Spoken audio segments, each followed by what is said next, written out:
Então, obrigado pelo convite, né, pela oportunidade. É um prazer enorme estar aqui no meio dos senhores. Agora, queria primeiro pedir desculpa para os senhores, porque eu não vou falar em pé, mas eu tenho uma hérnia de disco e aí eu fico um pouco desconfortável quando dura um pouco mais de tempo. Então, se tiver algum problema, eu sou meio grande também, então acho que eu ocupo uma boa área aqui da linha de visão, então não creio que vai dar tanto problema. Antes de entrar um pouco no meu tema, eu só queria dizer se vai haver necessidade ainda que se fale alguma coisa, né? Porque eu acho que tanto, né, o Fabiano, o Molim e, né, o Manuel, que é o nosso presidente também da FENAFISCO, acho que já deram um panorama geral e muitas das coisas que vocês falaram, eu tinha preparado aqui para falar, então acho que vai ficar meio repetitivo, mas vocês já resumiram o que me deram 40 minutos para falar, então é uma tarefa que vai ser agora um pouco complicada. Quero dizer que vai ser um prazer aqui dividir a bancada com o Dr. Gustavo, né, somos contemporâneos aí de universidade pelo tempo de formação. O Dr. Gustavo ele é mais velho que eu, né, e aparenta bastante, então, na idade, essa diferença de idade. Então, fazendo uma brincadeira, porque nós já nos conhecemos há algum tempo e acompanho, né, tenho conhecimento da sua atuação bastante efusiva nessa área de direito tributário e, obviamente, especificamente no que se fala ao direito material, ao direito tributário, o Dr. Gustavo, com certeza, tem uma capacitação muito maior do que eu para falar sobre esse assunto, né, e vai nos brindar aqui com a sua palestra. Se temos alguns pontos divergentes, conflitantes em alguns assuntos, eles ficam lá no meio, né, no meio acadêmico, nessa visão acadêmica, mas tanto ele quanto eu e principalmente as instituições às quais nós fazemos parte, a Ordem dos Advogados do Brasil e o Ministério Público Brasileiro, são instituições que têm em sua essência a defesa da democracia, do regime democrático, e em razão disso nossas visões em alguns pontos vão ser similares, em outros conflitantes, mas por uma percepção do trabalho que normalmente nós desenvolvemos. Então, quero dizer que vai ser um prazer, né, pedir aqui já autorização para lhe chamar de Gustavo aqui no meio das nossas conversas, até porque eu quero que esse diálogo aqui com os senhores seja efetivamente um diálogo, né? Não quero que seja uma palestra, a ideia não é essa. Eu vou trazer algumas informações, algumas reflexões realmente sobre o processo tributário e espero que os senhores alimentem também esse diálogo, porque senão vira monólogo e aí a coisa fica cansativa, maçante, e como o tema é amplo, falando sozinho muito tempo, aqui a tendência natural é de sonolência, de deslocamento de alguns dos senhores para aquele agradável espaço que tem ali fora. Então, a ideia é que a gente consiga se manter, né, nessa troca de informações. Obviamente, quando a gente vai falar de problema de processo tributário, a gente tem que ter uma certa noção de um problema maior que está por trás do próprio processo tributário, que é o direito material em si, o direito tributário. Acho que o Molim já resumiu aqui a situação. Nós temos um problema de uma legislação tributária ultrapassada, arcaica, e se o nosso Congresso Nacional e as Assembleias Legislativas, câmaras de vereadores, se debruçam diariamente em alterações legislativas de todos os sentidos, né, o direito tributário, ressalvado assim, pontuais alterações, mas a essência do direito tributário, que é o Código Tributário Nacional, permanece praticamente inalterado, né, já há algumas décadas. E essa falta de adequação legislativa nos remete, então, a um emaranhado de uma legislação confusa, ultrapassada, em que, com o passar dos anos, gera um duplo aspecto, uma dificuldade de compreensão, né, e hoje, se nós podemos dizer que existe sonegação fiscal, e é óbvio que existe, né, senão não estaríamos aqui, boa parte dessa sonegação fiscal decorre justamente desse emaranhado que a gente tem, dessa teia, né, que envolve toda a legislação tributária, porque ela permite o crescimento de dois tipos de sonegadores, né? Aquele sonegador da incompreensão, porque são tantas as normas e ele não tem o conhecimento de tudo aquilo, nem condições de pagar um bom advogado como o Dr. Gustavo para dar para ele essa orientação, e ele fica numa situação em que ele acaba sendo obrigado a sonegar, não pela vontade em si de sonegar, mas pelo desconhecimento da própria norma e daquelas alterações, né? O direito tributário tem essa coisa diferente um pouco dos demais ramos do direito, que é a previsão legislativa, porque, de uma forma geral, todos os ramos do direito dependem exclusivamente de lei, né? No direito tributário, a lei ela é o último elemento do arcabouço normativo. A gente tem primeiro a resolução, depois o decreto, depois... Daí vamos terminar lá na lei, então, no fim, gera-se uma incompreensão e uma certa dificuldade das pessoas com relação a esse procedimento. E lá no fim, né, nós temos também por trás dessa teia que permeia o direito tributário a possibilidade de que, no meio de tantas normas, né, o sujeito com aquela intenção efetiva de sonegar imposto, ele se esconde e vai se desviando por trás daquela teia, né? E o auditor fiscal lá, que é a gente costuma dizer o delegado de polícia do crime contra a ordem tributária, ele vai atrás naquela teia, mas parece que a coisa vai, né, de uma forma tal em que permite que ele se esconda até o fim e essa sonegação fiscal não é descoberta. Então, é necessário, antes de entrar um pouquinho nesse tema do processo tributário, a gente fazer uma certa crítica a esse direito material, que eu já conversei também com o Dr. Gustavo e sei que ele vai abordar bem depois ainda da explanação dele, com certeza com muito mais perspicácia do que eu. Feita então essa demarcação do nosso tema, a ideia é tratar sobre processo tributário, né, e as reflexões que existem, a gente vai passar então para a parte processual efetivamente, né? Então, para onde que é aqui? É para cá? Então, compete dentro desse arcabouço normativo que a gente tem, que divide o direito em dois grandes grupos, né? O grupo que a gente chama de direito material, que é a essência do direito, e o direito processual, o processo, então, como instrumento de concretização do direito, né? Para que haja a efetiva realização do direito, o Estado, a partir do instante em que não consegue fazer cumpri-lo espontaneamente, precisa de um instrumento onde vai, então, ser efetivada a função jurisdicional do Estado. Se pretende, então, abordar o direito aqui o direito processual na sua concepção instrumental, né? O processo como instrumento de concretização efetiva de um direito. Dentro dessa perspectiva, né, a pergunta que se pode fazer para nortear essa nossa conversa é se os processos tributários são hábeis à efetivação do direito tributário. Então, o processo, como instrumento de concretização de um direito não adimplido, ele precisa ser hábil àquela concretização do direito, senão ele vai ser um processo que vai existir apenas, né, formalmente. Ele não vai cumprir com a sua verdadeira missão. Dentro do processo tributário, né, nós podemos trazer, eu acho que, as três principais vertentes, sendo primeiro, então, o processo administrativo fiscal, depois a execução fiscal e, por fim, o processo criminal por sonegação fiscal. Quando a gente fala em processo administrativo fiscal, a gente vai estar sempre atentando para aquela identificação do fato gerador, né, do tributo, que eventualmente não tenha sido declarado pelo contribuinte, ou que tenha sido declarado pelo contribuinte em desvirtuamento da lei. Eu acho que, sinteticamente, assim pode ser definido o que seria esse processo administrativo fiscal.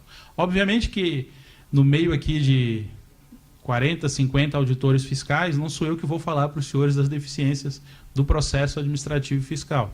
Os senhores vão ter muito mais condições de trazer para mim o que mais os aflige, né, e não eu repassar aos senhores. Agora, é importante que a gente tenha a percepção que o processo administrativo fiscal ele é o ponto de partida, né? Um processo administrativo fiscal, se ele não tem condições hoje na legislação de ser eficiente para aquilo que ele tem por finalidade, ele vai gerar ineficiência dos demais processos que ali estão envolvidos, porque não vai haver execução fiscal e não vai haver processo criminal, né, sem o prévio processo administrativo fiscal. Então, é importante que nós tenhamos essa noção da importância do processo administrativo fiscal para que haja a efetiva implementação dos demais processos envolvidos na concretização desse direito tributário. E, obviamente, então, qualquer falha desse processo ou qualquer vício desse processo por desrespeito à sua forma vai, por consequência, afetar esses processos subsequentes. Mas eu gostaria de me aventurar num único ponto que eu vejo como deficitário dentro desse processo administrativo fiscal. Porque tem que haver dentro da própria atividade administrativa dos senhores, a atividade administrativa do Estado de identificar um tributo devido e cobrá-lo, um mecanismo, né, que seja hábil a, ao menos, evitar a lesão. Dentro dessa percepção,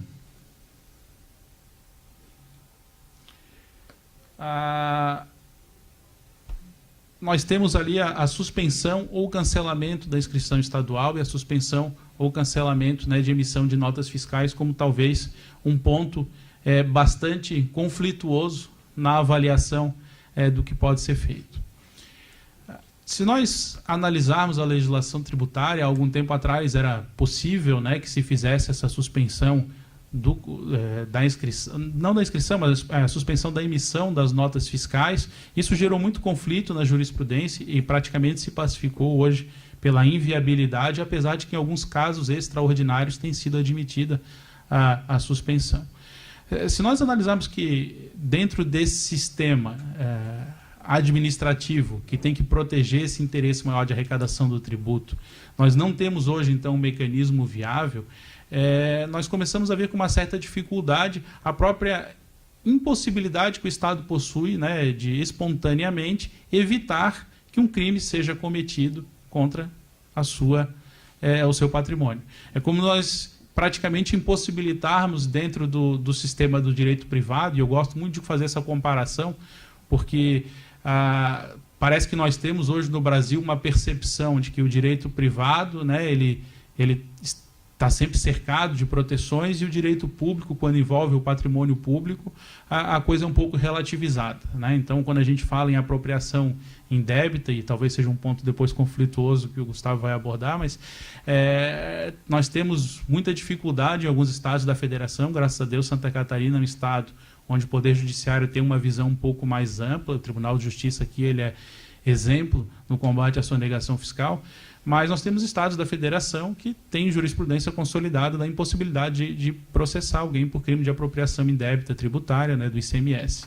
Aí, se nós imaginarmos, então, no direito privado, né, alguém que, eventualmente, o proprietário de uma imobiliária, que receba um aluguel lá para repassar ao cliente, ele fica com esse dinheiro. Esses estados, esse poder judiciário, né, estadual, ele é uníssono no sentido de que isso é crime. A apropriação indébita do dinheiro do cliente na imobiliária é crime. Mas, se a apropriação indébita é do dinheiro do Estado, né, o dinheiro de todo mundo, aí já não é crime. Então, há um certo conflito, né, quando a gente fala em direito individual e em direito coletivo. E aqui talvez também seja um exemplo disso, né? Se nós tivermos no direito privado qualquer tipo de forma que a pessoa possa utilizar para sua legítima defesa, ela é aceita, né? Então, claro, moderadamente, meios necessários, existe uma série de consequências, né, série de requisitos para se configurar uma legítima defesa, mas eu posso proteger o meu patrimônio de diversas formas, né, seja por meios preventivos, com os ofendículos, né, que são os bens postos à disposição lá para evitar que um furto aconteça na nossa residência. E o Estado, então, por essa construção, essa involução, eu digo, da nossa jurisprudência, passou ao ponto de que o Estado não pode fazer legítima defesa do seu direito tributário, né? A sua relação tributária ela não tem direito, não tem acesso à legítima defesa. E eu trago, então, esse parâmetro. Os Estados americanos, todos os Estados americanos, eles têm possibilidade de legislar de direito processual penal e de direito penal. Então, eles preveem, a maioria dos estados americanos, pelo menos todos aqueles que eu pesquisei, posso citar, por exemplo, que talvez o estado mais emblemático é o estado de Nova York, tem a previsão na sua legislação tributária de forma bastante clara que o não pagamento, o simples não pagamento, e eu não falo nem de sonegação fiscal, né, aquela com fraude, eu digo essa situação do não pagamento, ele pode dar causa à suspensão da inscrição ou o próprio cancelamento da inscrição, como do cadastro de ICMS deles lá, que é um pouco diferente do sistema do nosso. Então, É uma situação assim que a gente passa, que nos parece um tanto quanto absurda, porque realmente é uma forma que você tem de, pelo menos, proteger o futuro. Né? A gente não está falando aqui em recuperar o crédito, porque esse crédito vai depois ter um mecanismo de recuperação.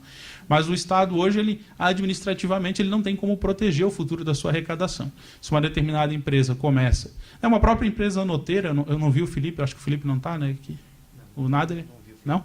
Então, as empresas noteiras, né, as nossas maiores inimigas aqui no Estado, e a gente infelizmente tem bastante disso, elas vão ser noteiras por um bom tempo até que se consiga de alguma forma cancelar aquela inscrição, e aí vai chegar nessa situação extraordinária que hoje a jurisprudência acaba admitindo. Mas a situação às vezes é de fácil percepção, diligências demonstram que a empresa não está lá, e até que se consiga efetivamente bloquear isso, né, precisa de uma ordem judicial, o que o Estado deveria fazer, e é como acontece nos Estados Unidos, né, o Estado faz de forma espontânea, e aí a pessoa, se sentir prejudicada, tem direito a fazer o seu processo administrativo e tentar regularizar a situação. Então, creio que seja uma pequena crítica só com relação a esse mecanismo do processo administrativo, mas, como eu disse antes, os senhores vão ter melhores condições de avaliar essa situação do que eu. Com relação ao processo executivo fiscal, obviamente, então, que ele já vai para um segundo momento, né, onde o Estado, como parte, vai ao Estado juiz, aquele que exerce, né, a sua parcela do Estado que exerce a jurisdição, a fim de buscar aquele crédito tributário que não foi, né, voluntariamente adimplido. Então, há necessidade, obviamente, para o processo executivo fiscal, essa resistência no cumprimento da obrigação. Se nós analisarmos dentro do contexto da nossa lei de execução fiscal, uma simples leitura, na realidade, lá da Lei 6.830, ela vai permitir que nós vejamos que é um instrumento bastante garantidor, né, do direito do Estado, concede ao Estado diversos benefícios, né, que não são concedidos ao particular em geral quando ele vai a juízo, né, para uma execução, o que também não perde a sua razão de ser, porque é óbvio que nós, tratando então do que é o bem comum, né, o tributo, e a finalidade maior do tributo é o atingimento do bem comum, é natural que haja, então, uma proteção legislativa. Então, nesse ponto, né, se talvez no direito processual penal e do direito penal a gente peque bastante, nesse ponto nós temos uma legislação diferenciada e que permite ao Estado a efetivação do direito tributário de forma um pouco mais ampla. Os problemas que acabam resultando dentro do processo executivo fiscal são problemas que são comuns a todo o processo que tramita, né? E o doutor Rafael Sandy acho que vai abordar essa questão mais à tarde, mas há realmente um problema endêmico de morosidade do sistema judiciário brasileiro, e é importante a gente destacar que esse problema endêmico de morosidade ele não é culpa dos juízes, né? Eu gosto de deixar isso sempre muito claro, porque a gente tem uma percepção de que mas o processo não anda, os processos, de uma forma geral, não andam mesmo, e por duas situações que eu vejo assim muito fáceis de serem percebidas. A primeira, nós temos uma falta de juízes e de servidores, né, para a demanda de processo que a gente tem, só que em contrapartida a gente nunca vai conseguir ter o número suficiente de juízes e servidores, porque nós não vamos ter orçamento jamais para isso, pelo problema maior que é o excesso de demandas judiciais, né? O Brasil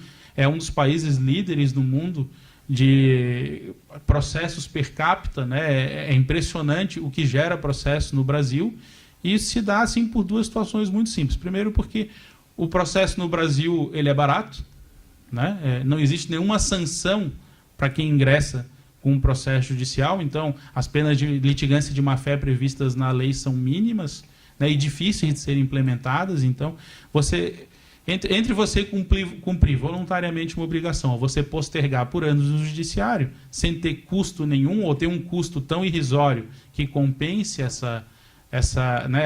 excesso de litigiosidade, você vai pela segunda alternativa e a coisa vai se postergando.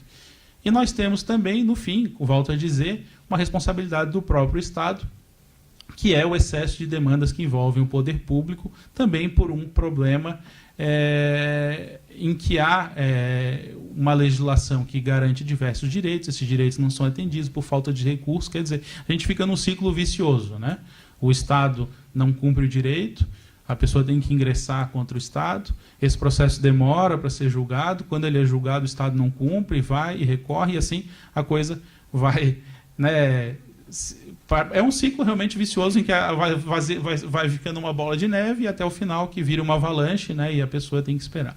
Então, nós temos um problema endêmico de acesso à jurisdição, e isso precisa ser resolvido, né? Eu acho que o direito de se ingressar em juízo ele tem que existir, mas tem que haver uma consequência, né? Eu não posso ter a mesma consequência para quem não ingressa em juízo do que para quem ingressa, né? Não é possível que, se alguém deve 100 mil reais ao Estado e tenha que se mover um executivo fiscal para cobrar, esses 100 mil reais seja praticamente a mesma coisa se ele tivesse cumprido voluntariamente. Então, nós temos que ter multas, né, para quem efetivamente perde uma ação, multas para recursos procrastinatórios, e sem evitar, como eu disse, volto a dizer, o acesso à jurisdição, mas tem que haver um limite, né? Tem que haver um parâmetro para que a pessoa que perde um direito, né, ela se conforme com a decisão ou tenha uma consequência que, se ela resolve continuar levando isso ao judiciário, ela vai ter multas, ela vai ter valores a serem pagos. Existem dados do CNJ, né, que dizem que uma execução fiscal tramita aí, em média 8 anos. Eu não sei se isso corresponde à realidade em Santa Catarina, doutor Rafael, mas então a gente vê que isso aí sim, o direito ele acaba ficando perdido, porque 8 anos, né, vai resultar no quê? Em um outro problema também do processo, que é o desaparecimento de bens do devedor. Então, obviamente que em 8 anos é muito tempo e você não vai encontrar mais nada.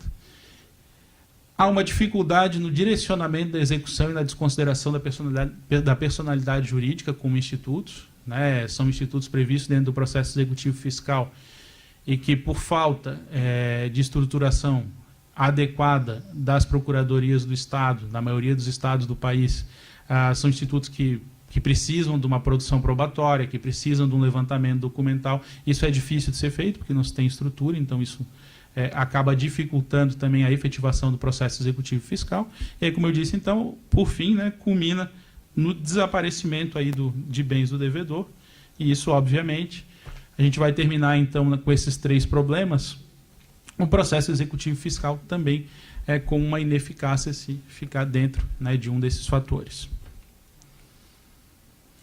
Essas 2 situações, não obstante elas gerem problemas, na minha percepção, e aí eu vou entrar um pouco agora a questão em que fica um pouco mais fácil de falar sobre o assunto, mas elas vão guardar correlação direta com os problemas que a gente tem na persecução penal, né, nos crimes de sonegação fiscal.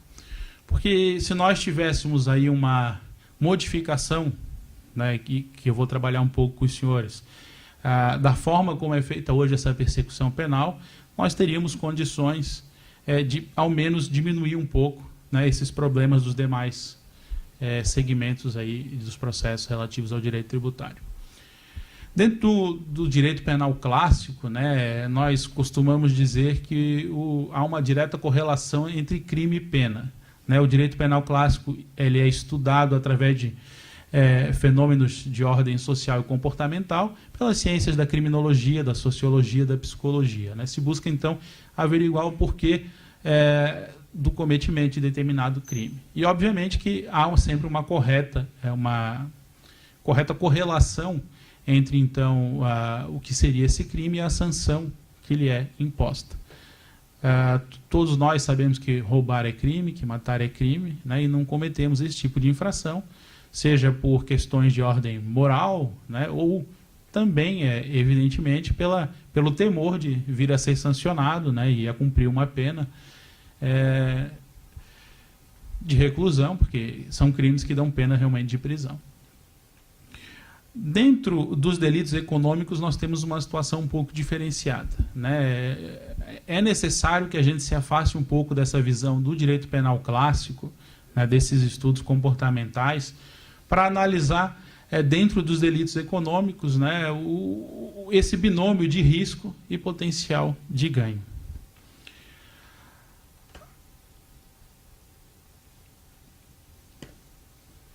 O professor Gary Becker, que é um foi Nobel de Economia em 92, professor catedrático da Universidade de Chicago, falecido, se não me engano, ano passado. Ele elaborou em 1968 um ensaio, né, que para quem tem interesse eu recomendo, está disponível na internet, de fácil acesso, Crime and Punishment and Economic Approach, né, crime e punição, uma abordagem econômica, onde ele estuda, dentro da economia, esses fenômenos que podem interferir, então, na prática de um delito, e que eu acho que são plenamente aplicáveis dentro do direito penal econômico. Então, ele traz, através de uma fórmula matemática, em que ele conclui ao final, que obviamente eu não trouxe, porque é uma série ali de siglas e números que teria que realmente dar uma lida boa no estudo para ter compreensão, então não teria como repassar isso para os senhores, sem os senhores terem olhado esse material antes, mas é uma variável interessante, claro que eu não a vejo como absoluta, mas que traz essa correlação entre crime e economia. E o professor Gary Becker, até o Nobel dele, se refere a estudos que ele fez com da aproximação da economia para outros ramos de ciências. Então, ele trouxe isso para o direito, nesse ensaio, assim, de uma forma bastante interessante. Tem um outro ensaio dele, que agora eu não lembro o nome, mas que vocês também podem encontrar e que é muito bom. Então, nesse estudo que ele faz, o que ele tenta identificar é que existem variáveis que se referenciam ao risco do cometimento do crime, né, e as vantagens que aquele crime vai resultar para ele. Então, quem vai cometer um crime econômico vai ponderar primordialmente sobre essas duas variáveis, né? Qual é a vantagem que eu vou ter e qual é o custo decorrente desse crime, qual é o risco que eu corro no cometimento desse crime. Entre os principais custos, né, que o professor Becker defende em seu artigo, estão as penalidades previstas em lei. Então, a multa tributária, a multa criminal seriam exemplos, né, se existem penalidades previstas na legislação. A possibilidade do crime ser descoberto, né, e a gente pensando, eu vou fazendo essa leitura dessas variáveis e nós podemos ir traduzindo isso para a sonegação fiscal e a coisa vai já, né, nos desestimulando. A possibilidade, então, do crime ser descoberto, né, qual é a possibilidade hoje de um crime de fraude fiscal ser descoberto no país? A possibilidade de ser condenado e preso em decorrência do crime, né? Então, e por fim, alguns custos diversos, né? Custos sociais, religiosos e etc.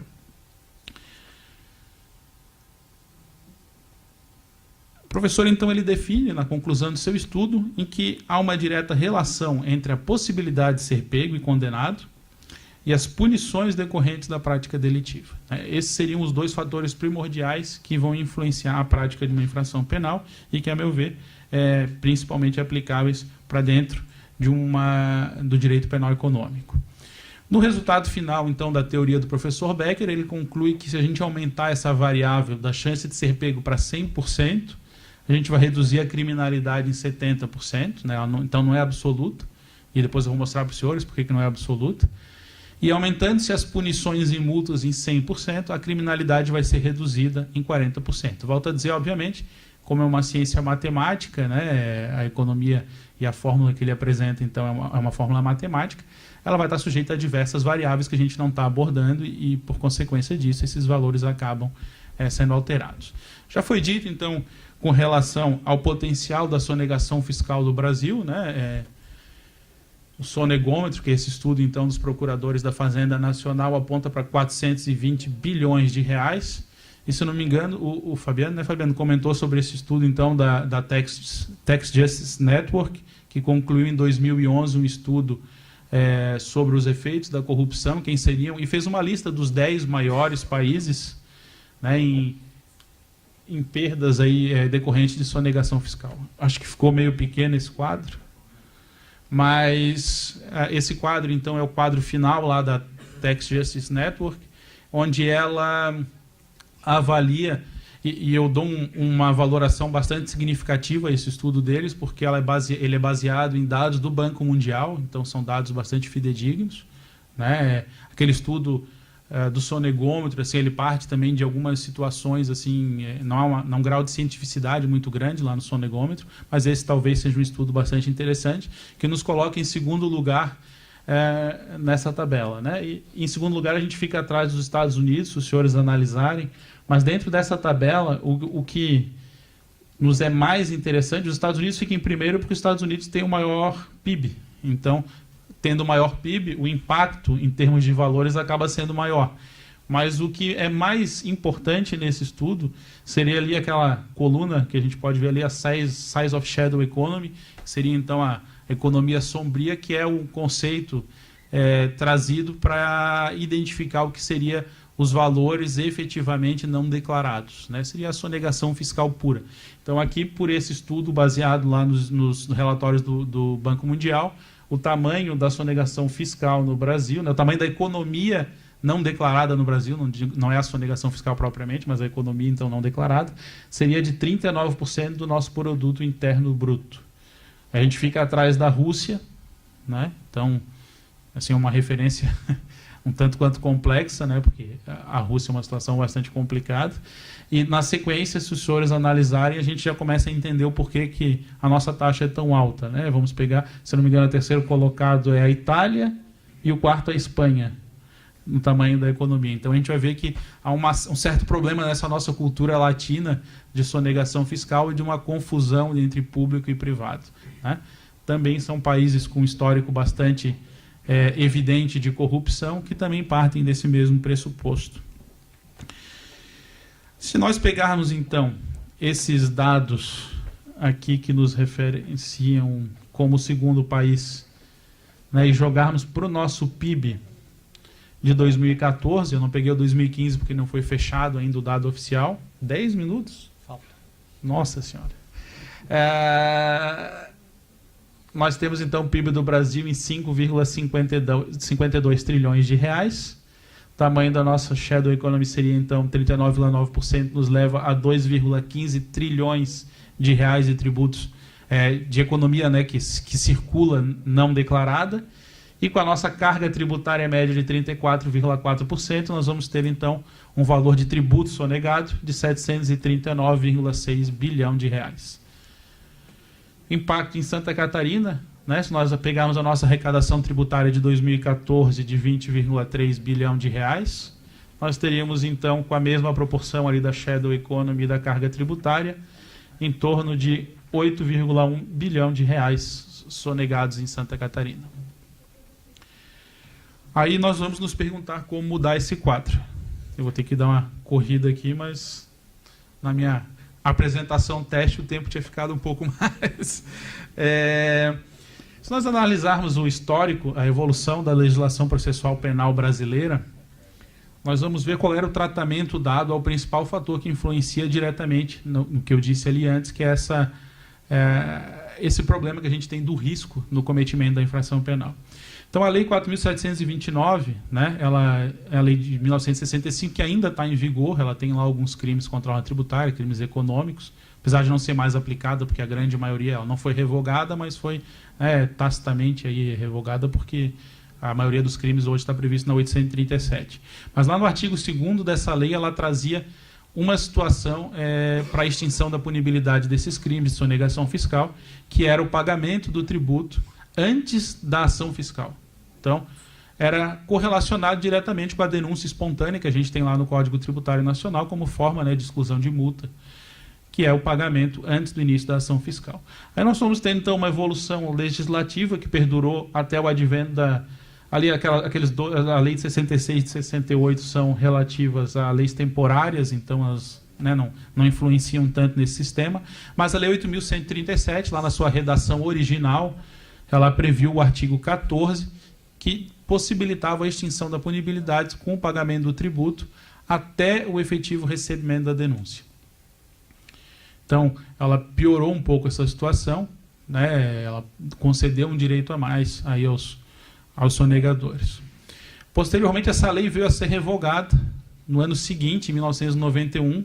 Né? Eu digo que é talvez a maior contribuição que então o presidente Fernando Collor de Mello deu a esse país, que foi revogar o artigo 14 da 837 e o artigo 2º da 4729. Então não tinha mais extinção da punibilidade. E aí isso perdurou até 95, com o artigo com 95, a lei 9.249, se não me engano, a lei do imposto de renda, que previu, então, novamente, essa causa de extinção de punibilidade até o recebimento da denúncia. Então, a gente teve ali um período, nesses 5 anos, que, se eu não me engano, remete mais ou menos ao tempo que começou a se combater de forma integrada a sonegação fiscal aqui, pelo menos aqui em Santa Catarina. Então, a gente pode até ver que essa mudança legislativa de 95, ela vai coincidir com o escândalo de Banestado, né, algumas situações ali um pouco tormentosas. Então, quando esse assunto efetivamente começou a ser aplicado, o direito criminal tributário começou a ser aplicado no Brasil, tratou-se aí de, politicamente, conceder novamente esse benefício fiscal para até o recebimento da denúncia. E aí, então, né, o que é talvez a nossa maior crítica, em 2003, nós chegamos à Lei 10.684, que realmente acabou de vez, né, com qualquer efeito punitivo para a sonegação fiscal, ao menos no âmbito criminal, possibilitando, né, repetiu lá a possibilidade de pagamento e deixou silente lá o marco em que isso poderia acontecer. Portanto, hoje no Brasil, a partir da vigência dessa lei, né, em 2003, o sonegador, se ele pagar o seu tributo e a multa, ele vai ficar isento de qualquer tipo de pena. Isso pode acontecer durante o processo criminal, depois da sentença, depois do acórdão, depois da decisão do STJ, depois da decisão do Supremo, depois dos embargos da decisão do Supremo, dos embargos dos embargos, embargos dos embargos dos embargos, e assim vai. Porque os senhores não se espantem, é assim que funciona o nosso sistema processual penal no Brasil. Então, a chance de alguém eventualmente ser condenado é pequena, porque lá no final, né, condenado que eu digo uma pena de prisão, porque lá no final, depois de tanto tempo, ele vai 5 minutos. Tá bom. Repressão, é tu aqui do meu lado e ela lá no fundo. Então, rapidamente, então, no resto do mundo, se a gente comparar nos Estados Unidos, a grande maioria dos estados americanos prevê o acordo com o fisco antes da investigação penal, né? Então, é necessário, como eu disse aqui na nossa legislação brasileira, originariamente, né, que isso acontecesse da forma como é lá no nosso Código Tributário Nacional de denúncia espontânea.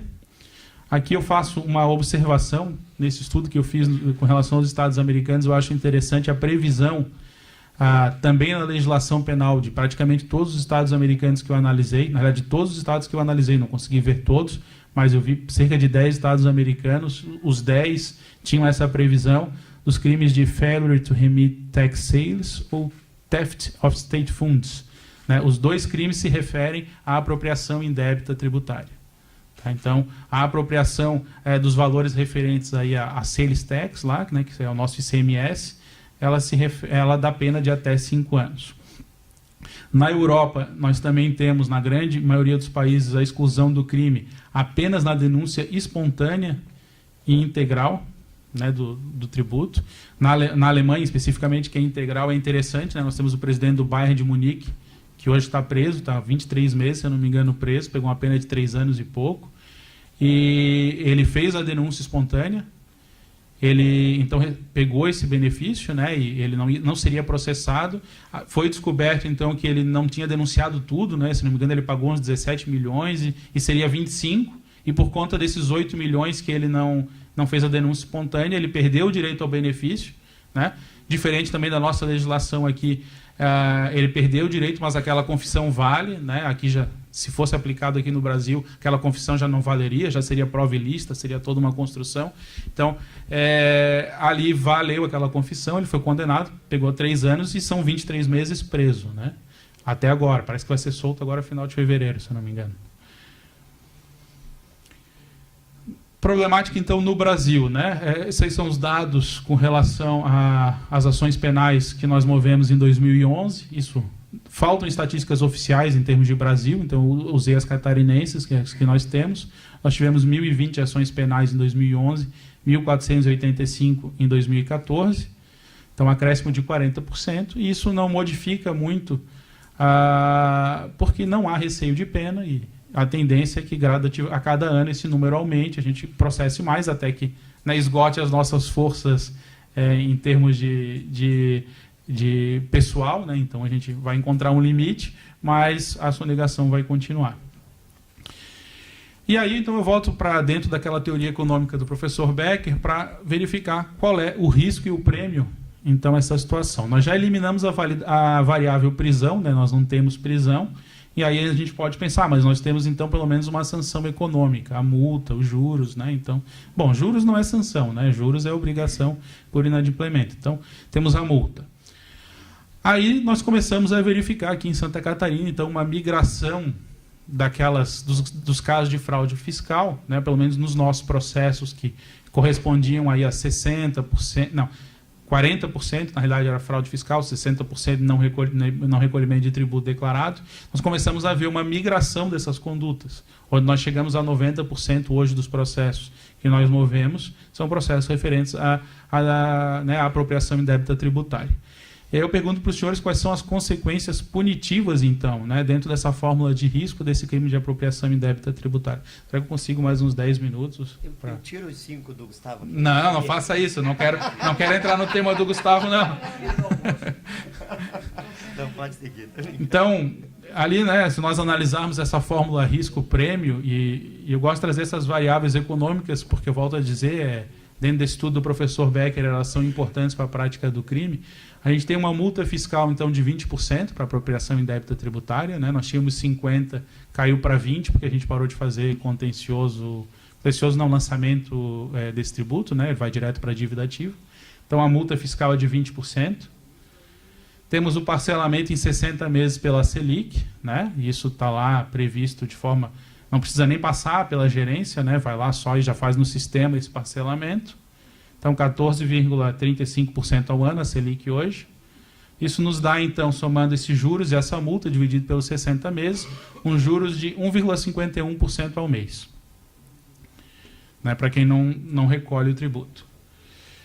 Capital de giro, se a gente for analisar o financiamento bancário para capital de giro, ele varia entre 1,8% e 2% ao mês. Eu pesquisei lá numa página que tem do Banco Central, que dá as médias por banco. Tinha um pouquinho menor que eu omiti, de 1,7%, mas era de um banco lá que eu nunca ouvi falar. Daí eu não sei se era muito confiável. Mas varia entre isso aqui, né? E daí, claro, o financiamento bancário tem mais as tarifas, tem toda a burocracia, tem a necessidade de garantia, né? Porque se não tiver garantia... Então, nós vamos chegar a uma conclusão, né, do absurdo que a gente chegou hoje, que em caso de falta de fluxo de caixa, é melhor sonegar valores do fisco do que buscar empréstimo bancário, né? O Gustavo, ele não está vendo ali, ele não vai... Mas dentro da fórmula do Becker, né, então, o risco aqui, a gente chega ao ponto, e talvez, né, se ele vivo tivesse, a gente mandasse isso para ele ia, né, pegar aquele estudo dele e jogar fora, porque ele começou com o risco zero em diante, né? E eu digo que aqui, nessa fórmula, o risco ele é positivo. Né? Nessa forma. Ora, se eu vou pegar dinheiro no banco para pagar imposto, sai mais caro do que eu pagar, né, do que eu simplesmente não pagar, é óbvio que o risco é positivo. Tem um incentivo para que se sonegue tributo em caso de dificuldade. Aí os senhores vão dizer, mas é normal se o cara tem dificuldade. Não é normal. Né? Nos Estados Unidos, na legislação tributária, em todos os manuais que os senhores podem baixar com relação às orientações tributárias, está muito claro em negrito, vermelho, caixa alta, não se pode confundir a conta de pagamento de tributos com a conta do estabelecimento comercial. Né?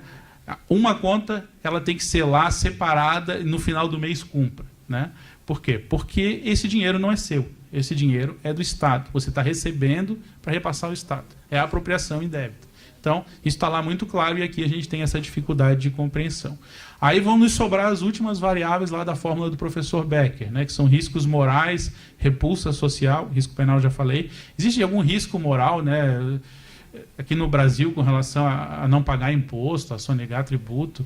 Né, repulsa social tem alguma... Tem o contrário, né? A gente tem repulsa social para quem paga o imposto hoje aqui. E eu começo até a entender que tem essa razão de ser, porque... para quem... Olha, se eu posso ter um bom capital de giro, para que eu vou pagar imposto? Então, realmente, a gente vai beirar até uma insanidade em termos econômicos, né? Que pagar imposto ou não pagar imposto entre essa decisão. Mas a gente vai poder agravar essa situação, senhores, né? Isso que me preocupa mais ainda. Nós temos aqueles regimes especiais de pagamento, né, que a gente teve em 2012 o revigorar em Santa Catarina, e que não é crítica a Santa Catarina, isso acontece em todos os estados da federação e acontece na União, que chega a redução lá de 90% da multa e dos juros. Então, a gente vai pegar aquele valor lá do que seria o custo. Então, ele pegou esse dinheiro, usou como capital de giro, ficou 4 anos com esse dinheiro e aí resolveu pagar agora. Aí a gente divide, né? Fica 0,15% ao mês o custo dele. Então, nós conseguimos hoje pensar numa fórmula em que a gente dá um benefício maior para quem sonega, e depois, ainda que se o cara sonegar e ainda não pagar, né, não entrar num parcelamento, no final a gente dá um benefício maior para ele ainda. Né? O custo do dinheiro dele, 5 minutos, pelo menos eu já ganhei mais 5. Causa extintiva de punibilidade. E aí nós vamos esbarrar também na súmula vinculante número 24 do Supremo Tribunal Federal, né, que diz que o crime não se tipifica antes do lançamento definitivo do tributo. Eu tenho ali uma série de críticas que eu faço a essa súmula. Né, o Andrés, que é um promotor de justiça aqui, um estudioso também dessa matéria, ele tem um livro muito interessante e ele faz uma abordagem desse acórdão que originou, né, que é um HC que originou essa súmula vinculante número 24, e ele rebate argumento e argumento de como essa súmula realmente ela é ineficaz. Né, ela é um típico caso lá, que eu costumo dizer que é aquela interpretação que começa no resultado, né, a ideia era que fosse assim, então a gente faz assim e depois a gente cria, né, as justificativas para fazer essa decisão dessa fórmula. Mas o maior efeito da súmula vinculante 24 é a impossibilidade que a jurisprudência afirmou a partir da interpretação dessa súmula para que se instaure investigação penal enquanto não constituído definitivamente o crédito tributário. E aí nós vamos cair no absurdo, né, do crime precisar ser consumado para ser investigado. Né? Se nós pegarmos, então, por exemplo, uma ligação lá numa delegacia de polícia, aqui de Florianópolis, dizendo, olha, vai ter um roubo no Banco do Brasil da Praça 15 amanhã, o delegado de polícia, nessa interpretação aqui, se fosse um crime contra a ordem tributária, ele vai dizer, não, mas enquanto não aconteceu o roubo, eu não posso fazer nada. Né? Seria basicamente isso. Né? E é isso que hoje a jurisprudência assentou com relação à impossibilidade de se instaurar investigação fiscal. Qual o resultado disso aqui? Fraudes tributárias complexas não podem ser investigadas. Por quê? Porque se eu não posso instaurar um procedimento criminal, eu não tenho como utilizar nenhuma técnica especial de investigação necessária para crime, né, de crime de fraude fiscal de alta complexidade. Eu não posso instaurar interceptação telefônica, eu não posso fazer quebra de sigilo bancário se eu não tiver o processo criminal aqui em base. Né? Vocês até pelo fisco conseguem alguma coisa, mas está numa discussão ainda, né, com relação... É uma eterna discussão essa relação da quebra de sigilo bancário direta pelo fisco. E a gente, então, fica amarrado hoje, né, nessa decisão da súmula 24 para investigar as fraudes tributárias complexas. Claro que como bom brasileiro a gente vai dando um jeitinho, né, vai saindo por algumas nuances interpretativas, mas sempre dentro daquele risco de ter uma investigação completamente anulada por conta dessa interpretação que é realizada. E nós não temos a prisão em flagrante, né? Então hoje o sujeito ele pode tentar entrar aqui no Brasil com um container de mercadoria contrabandeada não, porque daí é uma outra situação, mas né, no descaminho mesmo lá, um container cheio e em flagrante ele não vai ser preso. Né? Ele vai ter que esperar o contencioso administrativo para dizer qual era o valor do imposto que era devido. Tudo por conta, aí eu volto a dizer, né, a origem da súmula 24 era o quê? O pagamento do tributo. Né? Então a justificativa para essa súmula, que é o que prevaleceu no voto do ministro Jobim, era de que, olha, para que a pessoa possa usar o benefício de pagar o imposto, ela precisa saber quanto que ela deve. Então tem que esperar o contencioso administrativo tributário. Né? Assim, olha, eu não vejo assim. Eu acho que se ela quer usar o benefício, ela paga o quanto ela acha que ela deve. E aí depois no contencioso, se disser ok, o processo vai ser extinto. Se disser não, ela dançou e vai ser condenada. Né? Mas, concluindo então, assim, de forma... o que eu gostaria realmente de sugerir aos senhores como medidas, né, que podem contribuir para o combate à sonegação fiscal? Primeiro, a integral adesão à proposta de revogação da súmula 24 do Supremo Tribunal Federal. Né? Existe uma manifestação do Procurador-Geral da República na reclamação 16.087 de São Paulo. Vão ter mesas temáticas, né? Se os senhores tiverem interesse, eu posso eu tenho, né, essa manifestação, posso trazer para os senhores até para debaterem esse assunto e verificar da adequação, né, de quem sabe, dentro das medidas que os senhores podem sugerir ao final desse evento, a inclusão dessa medida. O reestabelecimento do marco legal, né, eu falo reestabelecimento porque ele já existiu lá em 1965, do marco legal do pagamento e do parcelamento tributário como causas extintivas da punibilidade para antes da abertura penal ou abertura de investigação fiscal. Né? Isso é um benefício que nós temos que dar, igual nós damos na legislação penal. Aqui vai até além, né? Porque na legislação penal, se os senhores analisarem, a regra geral da legislação penal é o quê? Se eu faço um furto na casa de alguém e eu devolvo esse bem depois, tem crime? Tem crime. Né? Tem uma redução de pena de 1/6 a 2/3 lá, previsto na nossa lei penal. Por que esse tratamento é diferente para o sonegador? Concluir, ok. Mas já está ali no terceiro. E o terceiro ponto, então, né, e aí envolve também as legislações estaduais dos senhores, a não concessão de benefícios tributários que impliquem em redução da multa ou de juros com o parcelamento ou quitação de tributos. Né? Então, não conceder esse benefício, porque aí sim é um golpe final no bom pagador de impostos, naquele que vem adimplir voluntariamente. Só, então, mostrar para os senhores que essa é uma diretriz já internacional, né, uma mensagem da ONU. Pode aproximar ali só para deixar...